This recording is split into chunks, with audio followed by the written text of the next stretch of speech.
The Country of the Blind by H. G. Wells. Narrated by Rainer Borton. 300 miles and more from Chimborazo, 100 from the snows of Cotopaxi, in the wildest wastes of Ecuador's Andes, there lies that mysterious mountain valley, cut off from the world of men, the country of the blind.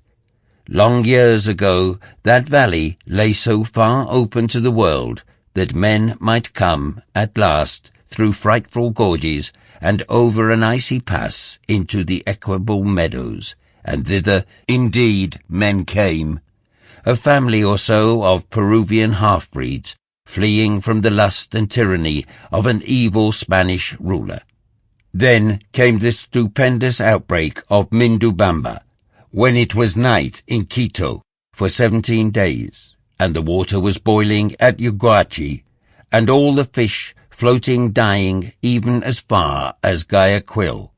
Everywhere along the Pacific slopes there were landslips and swift thawings and sudden floods, and one whole side of the old Arahuaca crest slipped and came down in thunder, and cut off the country of the blind forever from the exploring feet of men.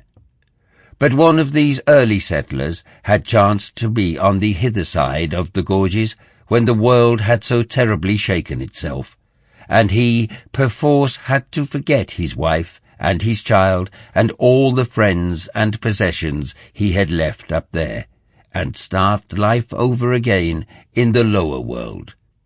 He started it again, but ill. Blindness overtook him, and he died of punishment in the mines.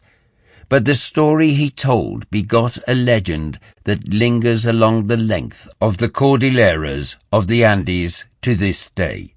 He told of his reason for venturing back from that fastness into which he had first been carried, lashed to a llama, beside a vast bale of gear, when he was a child.